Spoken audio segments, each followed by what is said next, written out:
De esta manera vamos a dar inicio a la octava mesa académica Retos de la Educación Peruana en el Bicentenario. Para ello, tanto ANUP como FIPES han designado al presidente del Instituto Peruano de Derecho Educativo, presidente de la Red Internacional de Investigación en Derecho Educativo, filial del Perú, gerente general de FIPES y de Asiste Perú, al doctor Luis Lezcano. Adelante, doctor Lezcano. Muchas gracias, Bruce. Buenas noches a todos. Vayan mis primeras palabras para agradecer a ANUP y a FIPES en las personas del rector Orestes Cachay y del señor Juan Manuel Ostoja por confiarme una vez más la relatoría de las mesas académicas, de estas mesas académicas tan relevantes para el Perú. Asimismo, quisiera repetir lo que hace algunos momentos en el foro de ANUP con motivo de la despedida del doctor Cachay, de la bienvenida de la doctora Yeri Ramón, expresar mi agradecimiento, la bienvenida y toda la disposición a la nueva rectora de San Marcos. Nos complace de que sea una mujer la que tome las riendas de la decana de América y creemos que su actividad va a ser muy promisoria para la universidad en el país. Bienvenida, doctora Ramón. Esta mesa académica en particular tiene un componente abierto, un componente en el que lo que se quiere expresar de cara al bicentenario son las principales preocupaciones y retos de las universidades públicas, y quién mejor que los rectores y los presidentes de las universidades públicas y privadas para que así lo expresen. En este momento, mi participación va a ser simplemente de expresar en unos pocos minutos cómo nos encuentra julio del 2021, ya con el nuevo gobierno, y cuáles son los instrumentos más relevantes en la educación superior del Perú. Y encontramos fundamentalmente dos que están consignados en el programa: el Acuerdo Nacional y la Política Nacional de Educación Superior y Técnico-Productiva. Debo destacar que ambos instrumentos, además, tienen como fundamento y se alinean con lo trabajado en el Proyecto Educativo Nacional al 2036 por el Consejo Nacional de Educación, que es otro instrumento relevante que los precede y que maduró 3 años de elaboración con la participación de las comunidades educativas de todo el país. Sobre ese instrumento se construye el Acuerdo Nacional, y recuerdo que el Acuerdo Nacional se ha realizado con la participación del gobierno, en el caso de la Mesa de Educación, de los representantes del Ministerio de Educación, de los partidos políticos y de las organizaciones de la sociedad civil. Participaron los gremios de trabajadores, los gremios empresariales, el episcopado, los colegios profesionales, etc. Y en el caso de la Política Nacional de Educación Superior y Técnico-Productiva, se trabajó básicamente por el Ministerio de Educación, la DIGESU, y también contó con la participación de los principales actores del sistema universitario del Perú. Dicho esto, debo señalar que el Acuerdo Nacional trae fundamentalmente 3 ámbitos de preocupación. Uno, vinculado con la formación digital; el segundo, con las trayectorias educativas; y el tercero, con el marco regulatorio. En cuanto al primer ámbito, se fija un objetivo general, que es descrito como la promoción para cerrar las brechas tecnológicas.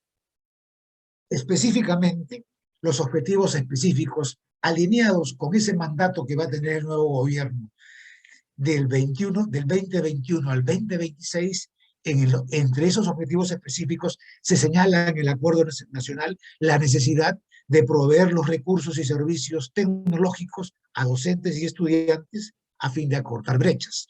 En ese sentido, proporcionar canastas tecnológicas, dotar de equipos de Internet adquieren especial relevancia.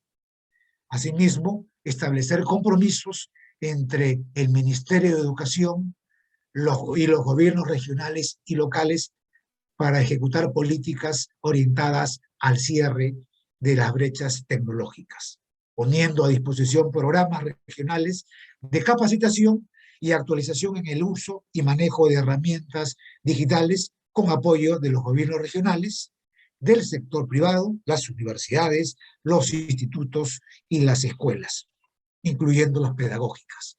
En el segundo ámbito, referido a las trayectorias educativas, el objetivo general consiste en el apoyo a la culminación de estudios en la educación superior.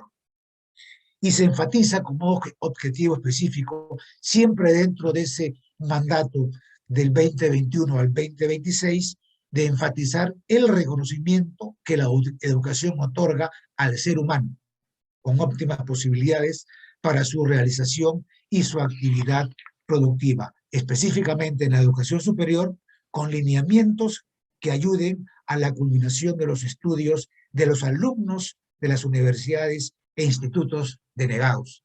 Hay que decir que este tema específicamente de la denegatoria es uno de los aspectos que muchos consideramos como una de las grandes fallas que trajo consigo esta reforma, que como sabemos ha traído muchísimas fortalezas y reconocimientos por las universidades públicas y privadas. Definitivamente hemos mejorado, pero cuando se implementa la reforma se olvidó entender que iban a ser afectados más de 230.000 estudiantes, y entonces implementar una reforma que trae consigo afectación a estudiantes acaba teniendo un componente que debe repararse. En el Acuerdo Nacional se ubica este tema y por tanto se considera como un objetivo específico para atender dentro de este plazo. Y en cuanto al marco regulatorio, el Acuerdo Nacional considera que es momento de revisar el marco normativo universitario, pero de manera participativa. En principio, lo que está referido a la ley universitaria.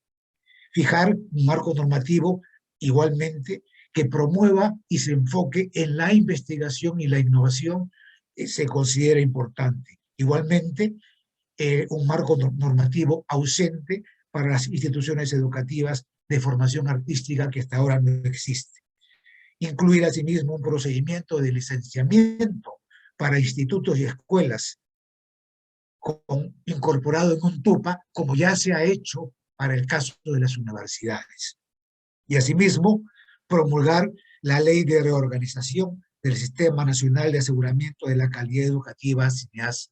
Debo señalar que este tema es un aspecto importantísimo en el que la alianza ANUP y FIPES han tenido una posición relevante con relación a ese proyecto de ley que pretendía crear un nuevo organismo acreditador y extinguir el SINEAS. Ese proyecto de ley ha sido momentáneamente archivado y la participación de esta alianza ha sido importante para destacar la necesidad de reorganizar y fortalecer un sistema de acreditación antes que extinguirlo. Y por tanto, también en el marco normativo se considera que deben haber pautas para estos estudiantes de las universidades e institutos provenientes de instituciones denegadas. La Política Nacional de Educación Superior también trae unos temas muy interesantes que son considerados como la apuesta del Estado al 2030 para impulsar la mejora de la calidad de la educación superior. Y considera 3 aspectos centrales y 6 temas prioritarios en esta política. Un primer aspecto central, señores, es el de superar la desvinculación que se ha advertido desde el sector educativo entre la matrícula de la educación superior y la demanda laboral. Se considera desde el Ministerio de Educación que lo que debe proponerse es un mayor incremento de acceso a la educación superior, pero especialmente a la formación tecnológica y técnico-productiva. Un segundo aspecto central radica en el incremento del acceso con equidad. Hemos tenido en los últimos años un acceso importante, un aumento en la tasa de matrícula, se le pone foco a la equidad.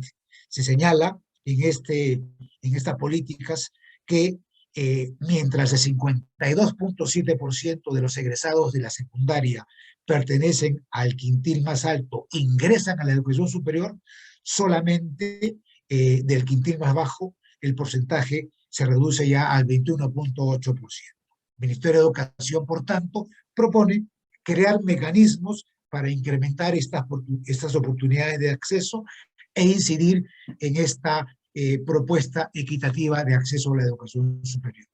Y finalmente, un tercer aspecto central está concentrado en la investigación y en la innovación, aquello que se expresó ahora esta tarde en el evento de ANUP y que se considera como un aspecto trascendental en donde el Perú, a pesar de los avances conseguidos con la reforma universitaria y con las nuevas condiciones de calidad, donde han habido saltos importantes de universidades públicas y privadas en cuanto a publicaciones indexadas, todavía estamos en deuda en comparación con otros países de Latinoamérica. Así que el Ministerio de Educación propone movilizar recursos a las instituciones de educación superior para la mejora de la calidad y fundamentalmente para el desarrollo de la investigación y de la innovación. Finalmente, esta política comparte con nosotros 6 objetivos prioritarios. El primero, vinculado con el incremento al acceso equitativo a la educación superior.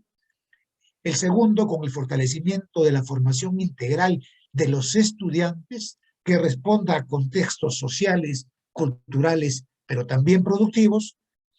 El tercer objetivo, el de la mejora de la calidad del desempeño de sus docentes. El cuarto, el fortalecimiento de la calidad de las instituciones de la educación superior en términos generales, en el ejercicio de la autonomía. El quinto, fortaleciendo la gobernanza de la educación superior, esa gobernanza que tantos inconvenientes ha traído en la gestión de las universidades públicas.